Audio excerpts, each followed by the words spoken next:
ठीक है, ये पीछे वीडियो में है तो वहां से देख सकते हैं, ठीक है, जो रिकॉर्डेड है। मैं जस्ट रिवाइज कर देता हूँ थोड़ा सा। इसमें निर्देश तंत्र हमारे 3 तरीके के मैंने बताए थे। एक बताया था कार्तीय निर्देश तंत्र, दूसरा बताया था गोलीय निर्देश तंत्र, और तीसरा बताया था बेलनाकार निर्देश तंत्र। ठीक है, कार्तीय निर्देश तंत्र, गोलीय निर्देश तंत्र, बेलनाकार निर्देश तंत्र। और हमारा जो मैकेनिक्स बीएससी पार्ट फर्स्ट होगा, फर्स्ट ईयर में जो है, उसमें हमारा कार्तीय निर्देश तंत्र ही आएगा। अब कार्तीय निर्देश तंत्र किसे कहते हैं, इसको सबने आपने क्लास 12 में पढ़ा होगा। X axis, Y axis, Z axis, मैंने ये 2 निर्देश तंत्र दिखाए हैं। ये कैसे बनती है, सपोज आपके पास कोई 2 प्लेन है, ये एक प्लेन हो गया समतल, ये एक दूसरा प्लेन हो गया समतल। ठीक है, अगर मान लो ये प्लेन दोनों आके ऐसे इंटरसेक्ट करें, तो जहां ये ज्वाइन कर रहे हैं वहां एक ये लाइन बन रही है, एक लाइन ड्रॉ हो रही है ना। जैसे आप अपने कमरे में देखोगे तो देखो, कमरे की जो एक वॉल ये और एक साइड वाली वॉल आपस में आके जब मिलेंगी तो एक लाइन ड्रॉ होगी।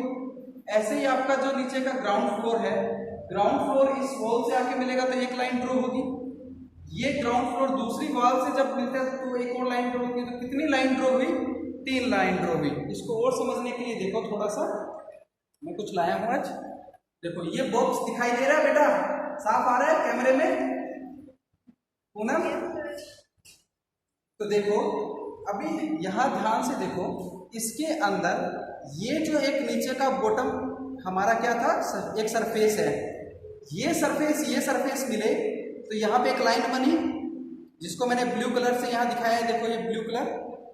अब ये सरफेस और ये सरफेस जब आपस में मिलती है तो एक और लाइन ड्रॉ हो जाती है इधर, और ये वाली जब आपस में मिली तो एक लाइन ड्रॉ हो गई। तो कितनी लाइन ड्रॉ हुई, 3।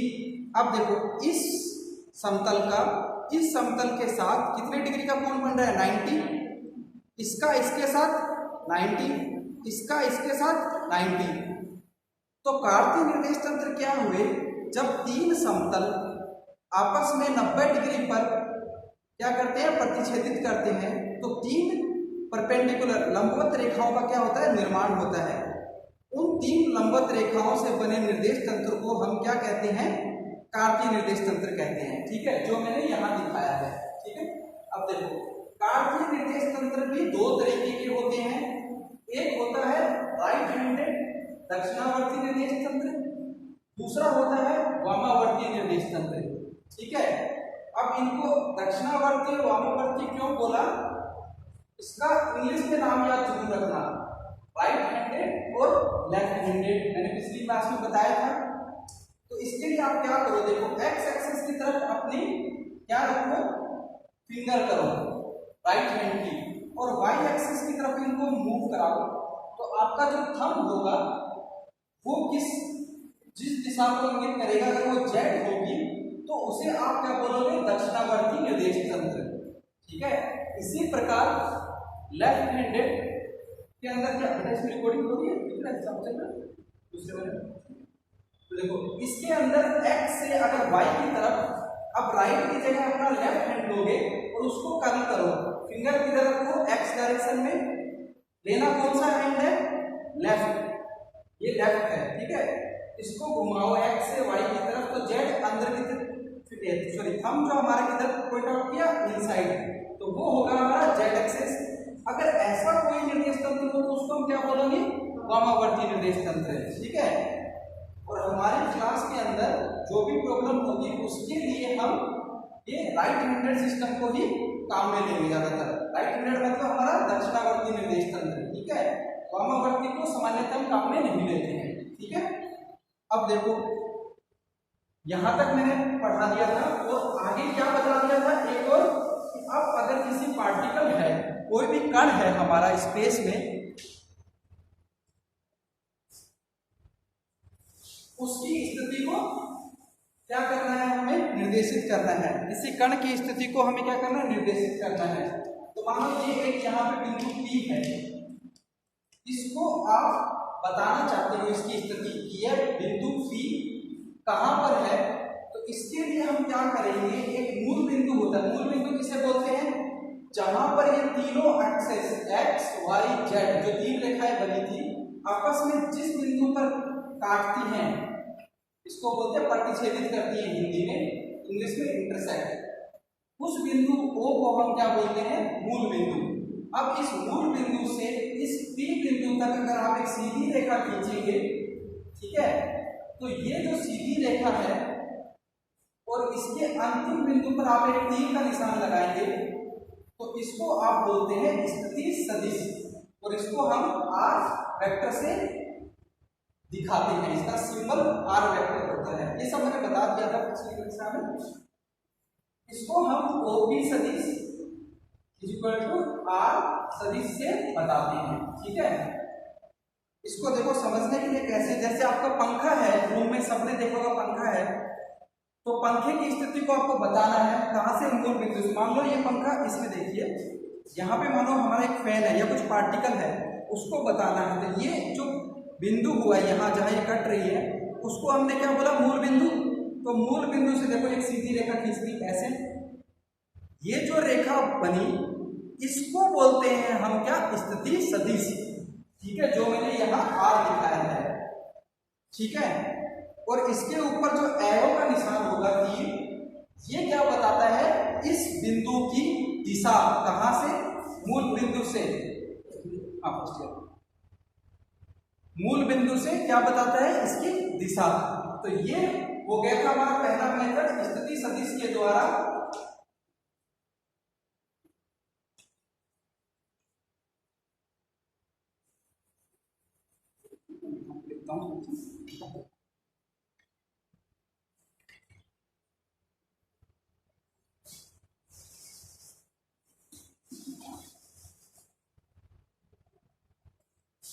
तो हमने गण की स्थिति को किससे बताया?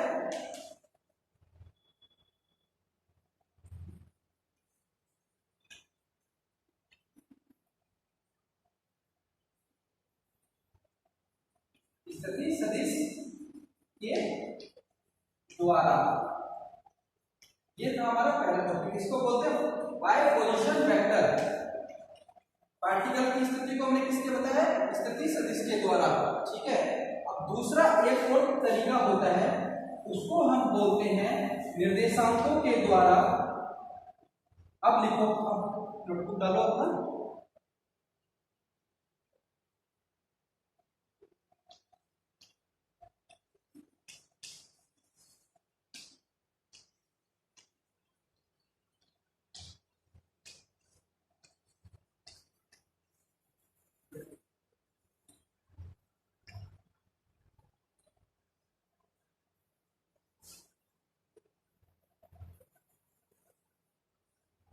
निर्देशांकों के द्वारा कण की स्थिति, ठीक है। अब हम इसके द्वारा बताएंगे।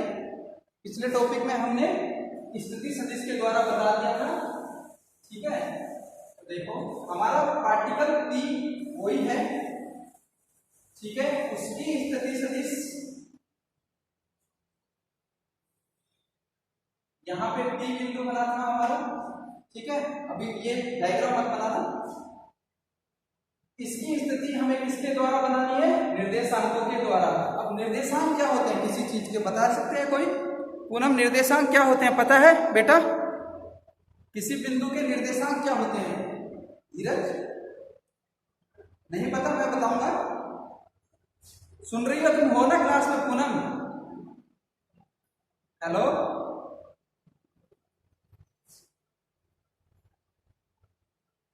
ठीक है।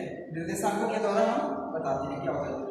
निर्देशांक क्या होते हैं? इस बिंदु P के, इसको आपने क्लास में देखो x, y, z ऐसे करके आपने डिनोट किया होगा 12th में, है ना। ये होते क्या है? इसका मतलब है देखो यहाँ पे ये बिंदु P है, ठीक है। इस पे, इसके लिए हमने एक स्थिति सदिश, ये मैंने ऐसे मूल बिंदु से मिला के एक स्थिति सदिश बनाया। इस बिंदु पर पहुंचने के लिए मुझे x दिशा, y दिशा और z दिशा में कितना चलना पड़े मूल बिंदु से कि मैं इस बिंदु पे पहुंच जाऊं, तो वो x, y, z दिशा में चली गई दूरियां क्या कहलाती हैं? इस बिंदु के निर्देशांक कहलाती हैं। तो निर्देशांक लिख लो, एक निर्देशांक क्या होते हैं? निर्देशांक लिखिए,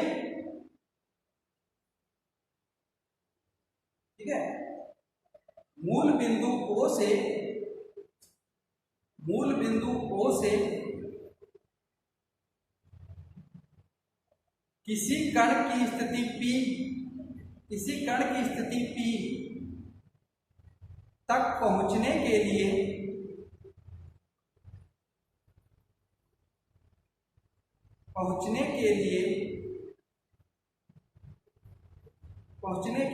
कार्तीय निर्देश तंत्र में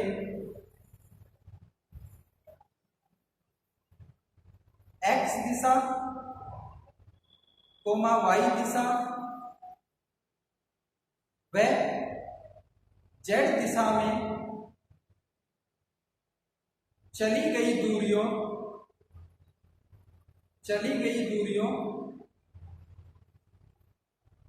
को उस बिंदु के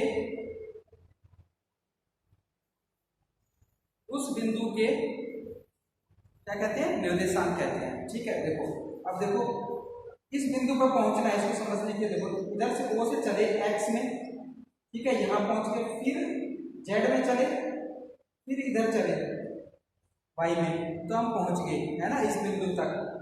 अब हमें क्या, देखो पिछली जो टॉपिक था स्थिति सदिश, उसमें हमने इसको सिर्फ r वेक्टर दिखा दिया था, सीधा डायरेक्ट ये लाइन ज्वाइंट करा दी थी, इसको हमने r वेक्टर बोल दिया था।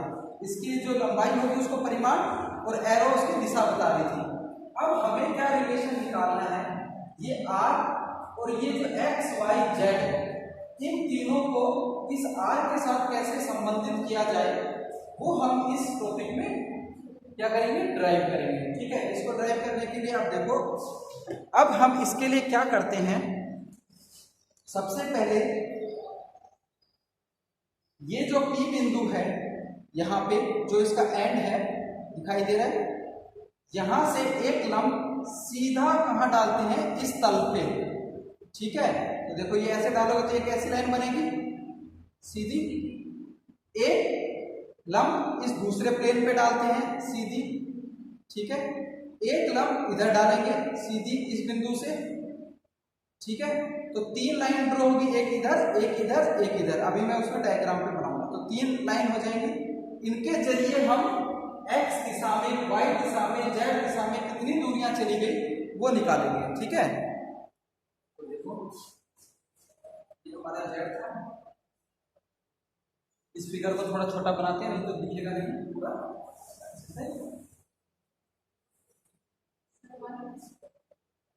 x y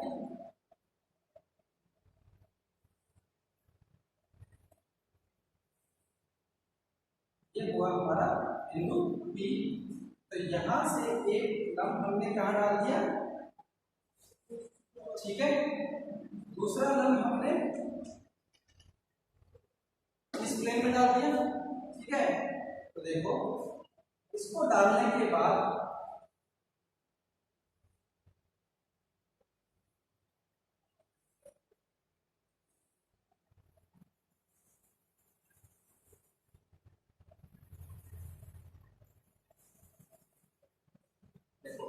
ये तीन लंब हमने कौन कौन से डाले हैं, वो मैं जो अभी मैंने दिखाए थे बताता हूं।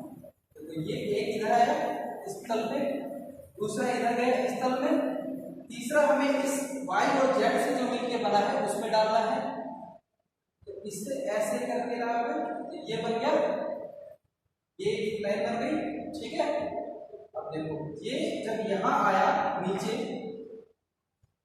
देखो जब ये यहां नीचे इसको टच किया, जहां पे इसने इसको टच किया, यहां टच किया, इसके सामने कौन कौन से एक्स पड़ रहे हैं, एक y और एक x, तो वहां पे भी हमने एक लाइन ड्रॉ कर दी सीधी, एक लाइन इधर ड्रॉ कर दी। ठीक है, देखो यहां पे आया तो इससे एक लाइन कैसे ड्रॉ करी, ऐसे सीधी एक लाइन ड्रॉ कर दी।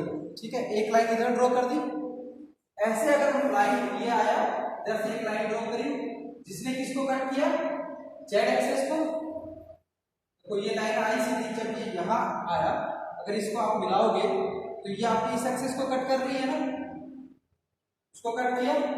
ऐसे अब आप एक लाइन सीधी इधर मिलाओगे, जो मैंने यहां दिखाई है वो इस एक्सेस को कट कर रही है। समझ में आई बात? अब देखो ऊपर पहुंचे, ऊपर से हमने जो एक लंब डाला था ये ऐसे, तो ये लाइन जा रही थी, ऐसे एक लंब डाला, उसको अगर हम मिलाओगे तो ऐसे एक लाइन कट करेंगे, तो ये हमारा क्या बन गया, रेक्टेंगल बन गया। ठीक है, रेक्टेंगल बन गया। अब इसके हम पॉइंट देते हैं, ये डायग्राम बनाओ साथ साथ, मैं पॉइंट वही देता हूं ताकि आपकी जो बुक में है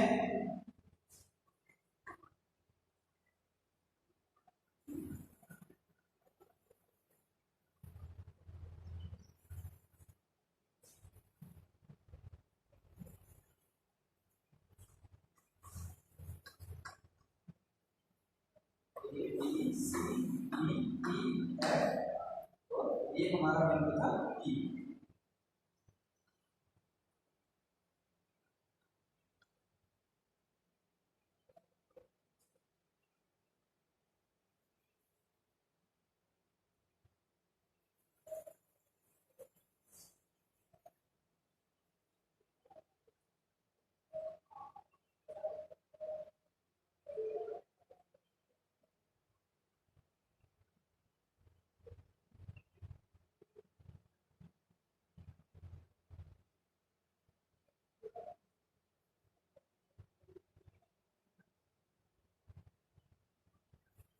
पूनम, अनम्यूट योर हेडफोन। बनाया डायग्राम बेटा, दिखाई दे रहा है? यस सर, बना रहे हैं। ठीक है,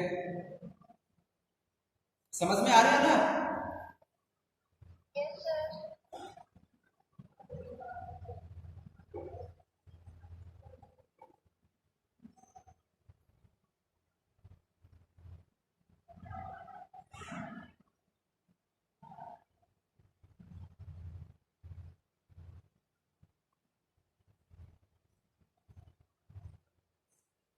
चलो ओके, तो देखो अब हमें क्या करना था, इस R और इस P बिंदु के निर्देशांक के बीच में एक रिलेशन निकालना है। तो थोड़ा इसमें लिख लेते हैं, लिखें। देखो उपरोक्त चित्र में एक बिंदु P दर्शाया गया है, एक बिंदु P दर्शाया गया है जिसका मूल बिंदु से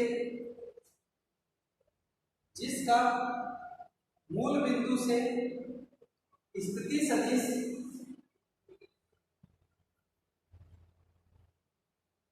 स्मॉल r, ऊपर वेक्टर देखो ऐसे साइन लगाते हैं ना, स्मॉल r सदिश है तथा इस बिंदु के निर्देशांक x, y व z है। बिंदु P से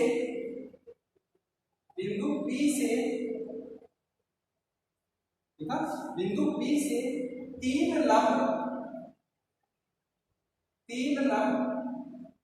क्रमशः PB,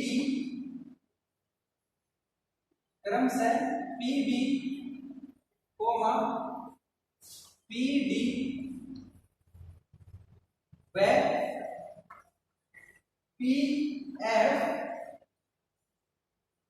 व PF को XZ तल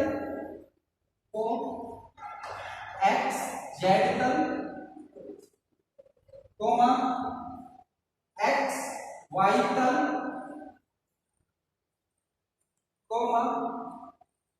व YZ तल पर डालते हैं।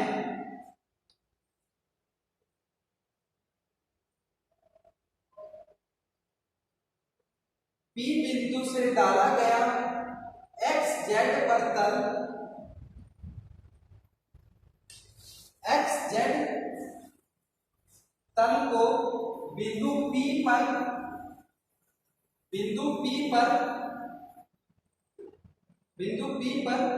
प्रतिच्छेदित करता है।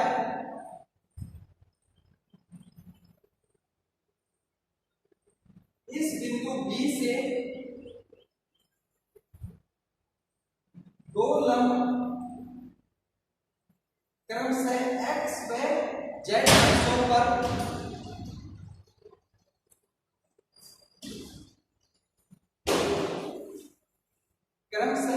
एक्स व जेड अक्षों पर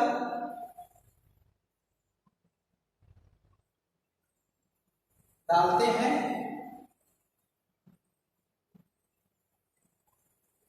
तथा इसी प्रकार बिंदु F व D से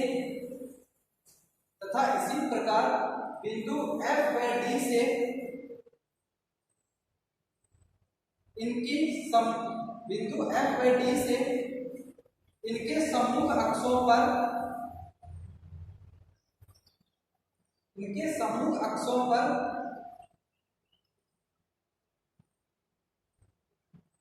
लंब डालते हैं, जिससे एक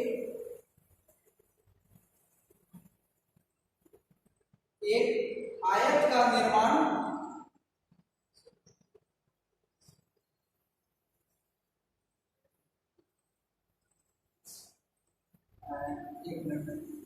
इसको क्या बोलते हैं, जिससे आयताकार है ना, जिससे आयताकार संरचना का निर्माण होता है। मुझे हिंदी का वर्ड याद नहीं है, इंग्लिश में इसको रेक्टेंगुलर से बोलते हैं, ठीक है। आयताकार संरचना का निर्माण होता है। वह मूल बिंदु O से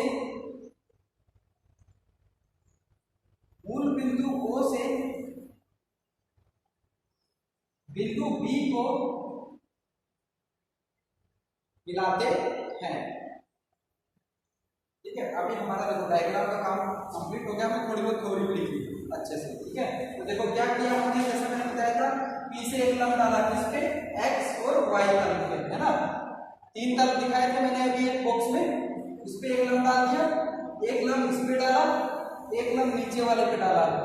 अब जब ये लंब D पे मिला, इसके सामने क्या है, Y, इसके नीचे इधर X दिख रहा है इसको, तो यहाँ पर भी 2 लंब डाल दिए, है ना। देखो B से सीधी चार जाके कहाँ तक किया, Y को, B से इधर सीधा डालेंगे तो ये इसको।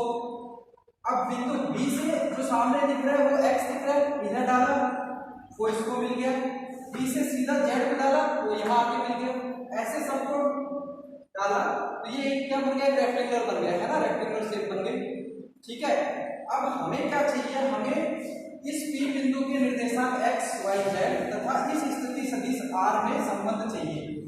और मैंने देखो निर्देशांक क्या बताए थे कि x, y, z दिशा में चली गई दूरियों को हम क्या बोलते हैं, इस बिंदु P के निर्देशांक, है ना।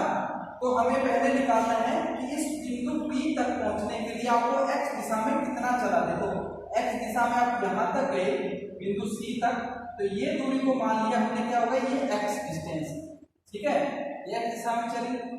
अब यहां से अगर आप ऊपर की तरफ गए तो ये जो डिस्टेंस हुई यहां से बिंदु C से D तक की, इसको आपने क्या बोला, ये हो गई आपकी y, क्योंकि देखो ये D यहां जाके y के कितना काट रहा था, तो ये y के बराबर आ गए दोनों, तो ये y होगी, ठीक है। थोड़ा साफ करते हैं, दिख रहा है, दिखाई देने में दिक्कत नहीं हुई ना। इसको हमने बोला ये हो गई y। अब देखो यहाँ D पे पहुंचे, अब D से किधर आ रहे हैं, इस P की तरफ आना है हमें, तो यहाँ पे हमें कितना चलना पड़ेगा। देखो ये PD भुजा इस भुजा के समांतर है, ये बराबर होगी, ये भुजा इसके समांतर है, समांतर भुजाएं आयत में बराबर होती है आयताकार संरचना में, है ना। तो OA पे कितनी दूरी है, ये है आपकी Z, है ना। तो ये जब ये इसके बराबर है, ये इसके बराबर है, तो यहां से यहां तक की दूरी कितनी होगी, Z हो गई, ठीक है। इसको समझना, देखो 3D डायग्राम है ना, हो गया हमारा काम। तो हमें x, y, z कितनी कितनी दूरियां चलनी पड़ेंगी वो पता लग गई इस फिगर में। अब हमें इस r का इस x, y, z के साथ क्या संबंध है वो निकालना है, ठीक है। तो इसमें देखो अभी मैं मिटा रहा हूँ ताकि आपको देखने में आसानी रहेगी, तो पूरा मिक्स हो जाएगा, ठीक है। मिटा दो बच्चा। देखो अब यहाँ पे एक देखो, ये ध्यान दो, ये और ये क्या बन रहा है, ओ ए बी त्रिभुज बन रहा है। तो लिखो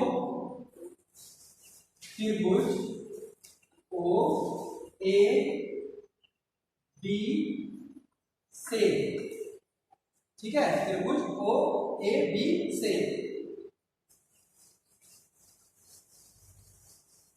देखो इसको मैं त्रिभुज को वापस, यहाँ पे बिंदु हमारा ओ है, ये बिंदु ए है, तो ये ओ बिंदु से जब हम किसी बिंदु को मिलाते हैं तो वो उस दिशा में सदिश होगा। ये हो गया हमारा एक्स, सॉरी जेड डायरेक्शन है इधर, तो ये जेड सदिश, ठीक है। इधर जेड दिशा है ना, इस तरफ जेड है, इसको हमने जेड माना था इतनी दूरी को। ये जो दूरी है जेड दिशा में चली हुई दूरी जेड के बराबर है, ठीक है। स्मॉल जेड, स्मॉल जेड लिखा था ना, स्मॉल जेड, ठीक है, स्मॉल जेड आ गया। अब देखो ए से इधर जा रहे हैं, इधर बी की तरफ, और ये ए बी किसके पैरेलल है, ओसी के, और ओसी की तरफ हमारा एक्स, तो ये भी एक्स होगी। देखो मैं यहां से ये एक वेक्टर खींचा, ये क्या हो गया ए बी, और ये कितनी होगी आपकी एक्स, ठीक है। अब देखो जरा, ये ओ से ए आए और फिर ए से बी गए, ये एक सदिश, ये एक सदिश, एक सदिश की जो टेल है उसको आप दूसरे के हेड पे रखते हो तो वो दोनों जुड़ सकते हैं। जोड़ने का यही नियम होता है। सदिशों को कैसे जोड़ा जाता है, आप मान लो कोई सदिश आपका ए है और एक दूसरा सदिश आपका ये बी है, आपने क्लास 12 में पढ़ा होगा। अब आपको ए प्लस बी करना है, ए सदिश प्लस बी सदिश, तो आप क्या करते हो, बी की टेल जो पूंछ है इसको उठा के ए के सर पे रखते हो ऐसे, और फिर ए का जो अंतिम बिंदु होता है उसको आप कहां तक मिला देते हो, इस सिरे से। तो ये भुजा जो बनती है वो आपकी क्या होती है, ए प्लस बी सदिश, ऐसा ही होता है। तो यही काम हम यहां करेंगे। देखो अब ओ से बी, ठीक है, तो देखो तो हमारा त्रिभुज के नियम से क्या हो गया, ओ बी सदिश इक्वल टू हो गया आपका ओ ए सदिश प्लस ए बी सदिश, ठीक है। देखो ओ से ए सदिश, ए से बी सदिश लिख दिया, दिक्कत कोई? पूनम समझ में आया बेटा? ठीक है। अब देखो यहाँ पे ओ ए का मान हमारे कितना है, देखो यहाँ पे ओ ए का मान हमने कितना माना है, जेड माना है, जेड सदिश, तो मैं यहाँ लिख देता हूँ जेड सदिश। ए बी का मान हमने कितना आया है, एक्स। कैसे आया, ए बी यहाँ पे एक साइड लिख लेना, ए बी पैरेलल है किसके, ओ सी के, ठीक है, और ए बी इक्वल है ओ सी के और किसके, एक्स सदिश के, ठीक है। ये लाइन लिख लेना। तो यहाँ पे ए बी का मान हमारा कितना आ गया, एक्स, इतना नोट डाउन करो, ये आ गई हमारी इक्वेशन 1, ये नोट डाउन करो, जल्दी से करो।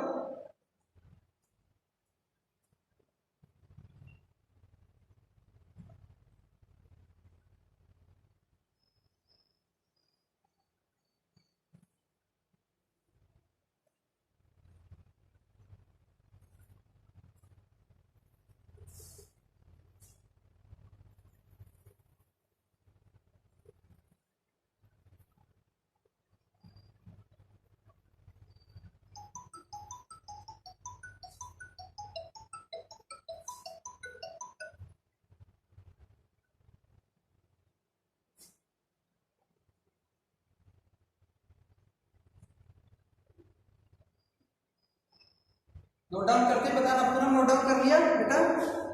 धीरज, तुम्हारा नाम धीरज ही है ना? धीरज हो गया? यहाँ तक कोई दिक्कत हुई नहीं है ना?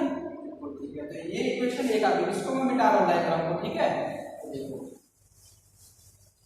अब ये थोड़ी देर में समझ में आएगा हम ये क्यों किया, ये हमने ऐसा। अब एक और देखो, यहां से ओ पी और बी, देखो ओ पी बी, ये भी क्या बन रहे हैं, त्रिभुज बन रहे हैं ना।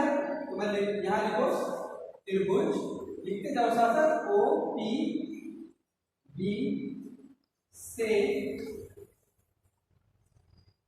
ठीक है। फिर से अलग से डायग्राम बनाओ, देखो ये ओ, ये बिंदु P, यहाँ पे एक स्थिति सदिश था, नीचे हमने एक स्थिति सदिश अभी OB निकाला है ना। तो देखो अब यहां से ऐसे O से आए B, इसको मैं इस वाले को बाद में बनाता हूं, ऐसे O से आए B, ये आ गया OB सदिश, फिर B से गए हम P, तो B सदिश, ये दोनों सदिश की इसका हेड और इसका टेल मिल रहा है, तो इसको मिलाएंगे तो ये क्या मिलेगा, इनका परिणामी सदिश है ना, रिजल्टेंट वेक्टर। इसको और हमें पहले से ही पता है इसका मान, तो R सदिश है ना। तो लगा दें आप सदिशों का नियम, इस पे लगाएं तो देखो क्या होगा हमारा, O P सदिश इसके बराबर आ जाएगा O B सदिश, कुछ गलती हो तो देख लेना, ठीक है, बीच में B P सदिश दिखाई दे रहा है, पूनम दिखाई दे रहा है, नीचे बोर्ड कैमरे में आ रहा है, हाँ नीचे का नहीं दिख रहा, ये डायग्राम दिखाई दे रहा है ना यहां तक, ठीक है। मैं ऊपर लिखता हूं, देखो ऊपर क्या आ गया हमारा, ओ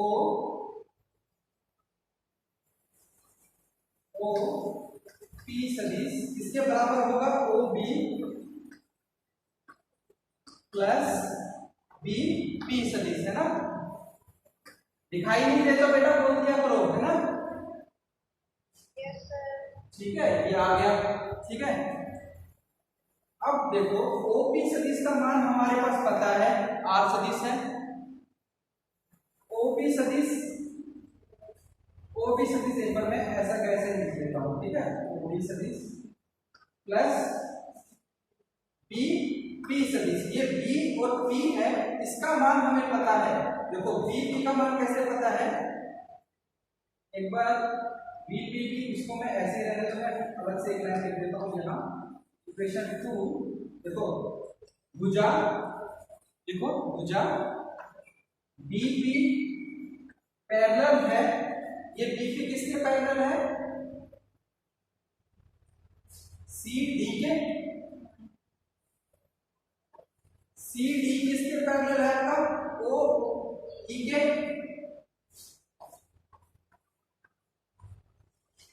और ये सारी क्या है, बीपी इक्वल है, सी डी इक्वल है, ओ ई इक्वल है इसके वाई, ये डिस्टेंस हमने वाई वाली थी, ठीक है। इसको इक्वेशन 3 लिखते हैं, ठीक है। अब यहां पे हम क्या लिख सकते हैं, समीकरण 2 व 3 से,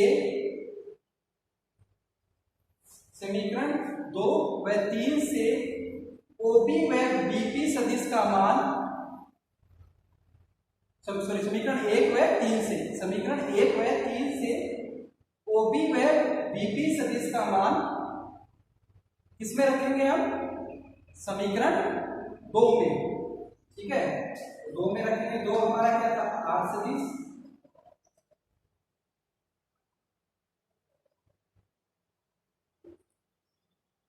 ये हमारा क्या आया था, ओबी मुझे बताओ, मैंने इक्वेशन 1 मिटा दी है, क्या आया था यहाँ पे, ये हाँ जेड सदिश प्लस एक्स सदिश, ठीक है। अब बीपी का मान हमें कितना है, वाई सदिश, ठीक है। आगे नोट डाउन करो, यही हमारा रिलेशन मिल गया ना, देखो हमने निकाल दिया रिलेशन, आर सदिश एक्स, और इसको अच्छे से लिखें, ऐसे भी लिख सकते हैं, देखो एक्स सदिश प्लस वाई सदिश प्लस जेड सदिश, ठीक है। तो ये जो हुआ इक्वेशन कितनी आ गई है 4, है ना। ठीक है, समीकरण क्या क्या दिखाता है हमें, जो स्थिति सदिश जो पिछला टॉपिक था, और ये क्या एक्स वाई जेड निर्देशांक है, इन दोनों में संबंध दिखा दिया, है ना। आ गया यहाँ तक। अब एक देखो, एक आपने एकांक सदिश पढ़ा होगा क्लास 12 में, है ना। एकांक सदिश क्या होता है, किसी भी सदिश ए सदिश होता है उसका एकांक सदिश कैसे निकालते हैं। एकांक सदिश के लिए आप उस पर एक ऐसा कैप लगाते थे, ए सदिश और इसका क्या लेते थे परिमाण का रेशियो, उसी को आप क्या बोलते थे एकांक सदिश, है ना। तो अब देखो एक्स वाई जेड में 3 सदिश है, एक एक्स सदिश है, एक ये वाई सदिश है, एक जेड सदिश है।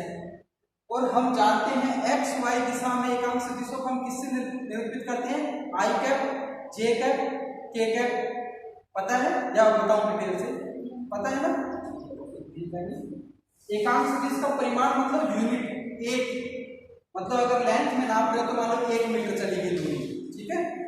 ऐसे जो भी आपकी यूनिट है वो एक हो, उसको एकांक सदिश बोलेंगे। रेशियो उसमें डायरेक्शन रहेगी सिर्फ, ठीक है। तो देखो एक्स सदिश है, इसको मैं क्या लिख सकता हूं, एक्स परिमाण इंटू आई कैप।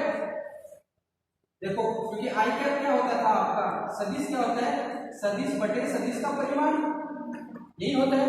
तो एक्स का परिमाण दिखाई दे रहा है पूरा, इसमें आ रहा है बोर्ड में, नहीं होगा।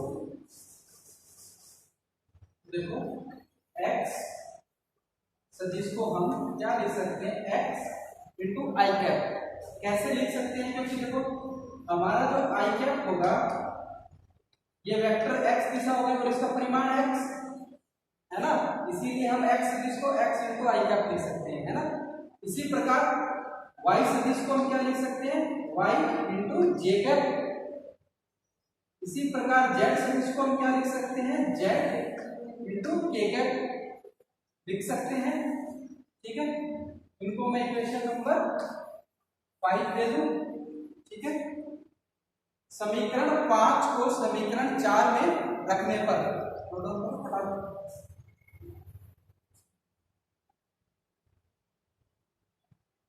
तेज नहीं पढ़ा रहा ना, सही चल रहा है, समझ में आ रहा है।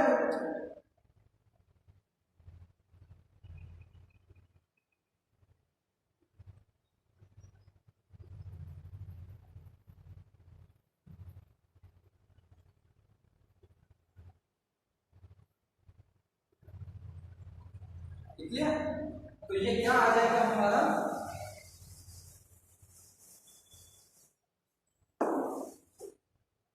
आर सदिश एक्स आई कैप, आई देखो मेरे से ऐसे बनता है, आई प्लस वाई जे कैप, ठीक है। अब देखो इसको हम समीकरण 6 दें, और अगर हम एक ये काम करें, आर सदिश डॉट आर सदिश, इसको आप करो डॉट प्रोडक्ट किया है, दो सदिशों का डॉट प्रोडक्ट क्या होता है, A dot B cos theta, है ना। और आई डॉट प्रोडक्ट की एक प्रॉपर्टी होती थी हमारी, आई कैप डॉट आई कैप क्या होता है 1, जे कैप 1, के कैप 1, और आई जे क्या हो गया 0, है ना। तो इसका डॉट प्रोडक्ट करो, देखो कैसे करते हैं, एक्स आई कैप वाई जे कैप जेड के कैप, और इसके साथ में डॉट मैं यही लिख रहा हूं नीचे, उधर दिखेगा नहीं बोर्ड में।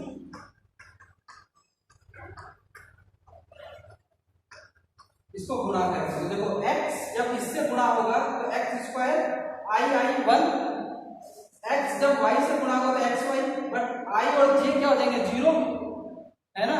इसी प्रकार अगर हम गुणा करेंगे तो ये क्या होगा, r सदिश डॉट r सदिश क्या हो गया हमारा, X square plus Y square plus Z square, और r को हम क्या लिख सकते हैं, आर स्क्वायर, ठीक है, ठीक है। और इसको मैं अगर ऐसे लिख दूं, अंडर रूट ले सकता हूं, तो ये आ गया हमारा, ये हमारा टॉपिक यहां पे होता है, ठीक है। कैसा लगा? अभी थोड़ा सा इसको वापस से रिवाइज करते हैं, नोट डाउन बाद में कर लेना। तो हमने देखो शुरुआत कहाँ से की थी? हमने बोला था कि 3 तल होंगे, वो जब आपस में मिलेंगे तो 3 रेखाएं बनेंगी। देखो पहली रेखा x y z, ठीक है। यहाँ एक बिंदु P है, इसकी स्थिति को बताना था। तो हमने क्या किया? मूल बिंदु O से यहाँ एक सीधी रेखा खींच दी जो यहाँ दिख रही होगी। अब इस बिंदु से हमने क्या किया? एक सीधा डायरेक्ट लाइन खींची, लंब डाला, जो इस प्रकार इसमें आ रहा होगा, दिखाई दे रहा है? देखो ये बन गया, जिसको हमने यहाँ बिंदु B से दिखाया है। अब जब ये बिंदु B नीचे बना और एक इधर से अगर हम इसी से अगर इस तल पे एक लाइन ड्रॉ करें परपेंडिकुलर ऐसे, जो हमारे ये ED है, तो वो इसको यहाँ कट करेंगे। इसी प्रकार एक इधर कट करें, फिर जब ये बिंदु कट करते हैं D, जो यहाँ पे एक बिंदु बनेगा, उससे हम सीधी यहाँ एक लाइन ड्रॉ कर देंगे जो हमने यहाँ DE दिखाई है। इसी प्रकार सारी लाइनें ड्रॉ करेंगे तो एक हमारा आयताकार संरचना होगी, जिसके अंदर हमने सिर्फ एक चीज का ध्यान रखना है, यहाँ O से हमें इस बिंदु B को मिलाना है, ठीक है। इतना ही याद रखना, बाकी तो आप लोग कर लोगे।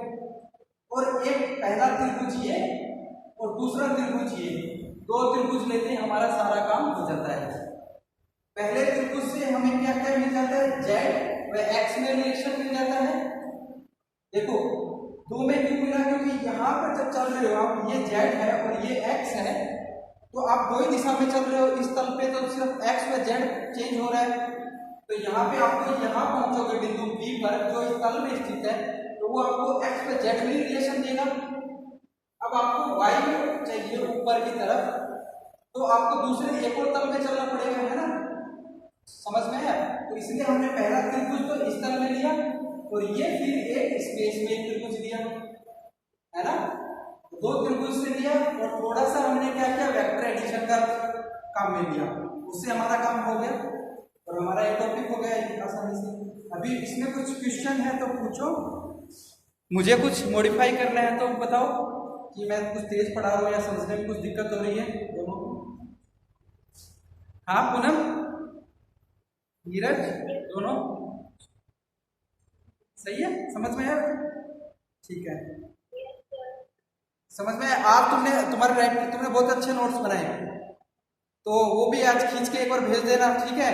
बाकी लोगों को मिल जाएगा। वैसे मैंने वीडियो रिकॉर्ड किया होगा, अगर होगा अच्छे से तो मैं वो भी शेयर कर दूंगा बाद में, ठीक है? बाकी दोस्तों को बोलो अपने, कोई भी जो हो आस पड़ोस में, जो भी क्लास 12 पास करी हो, जो क्लास अटेंड करना चाहे, ठीक है, तो वो क्लास अटेंड कर सकता है। कॉलेज में एडमिशन तो अभी बाद में होगा, उसके कोई पैसे तो लग नहीं रहे, क्लास ऑनलाइन फ्री है, ठीक है। अगर अच्छा लगे उनको मेरा पढ़ाने का तरीका तो आगे कंटिन्यू करें, ये तो कोई इश्यू नहीं है, ठीक है। Thank you. कुछ पूछ रहे हैं तो पूछो बच्चों, नहीं फिर क्लास एंड करते हैं, बताओ। ओके बाय, चलो करो एंड, क्लास एंड कर रहा हूँ, ठीक है।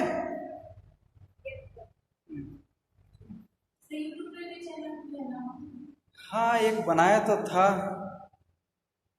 बनाया है, उसमें क्या है देखो, ऐसे मैं कार्तिक स्टेशन लिखता हूँ।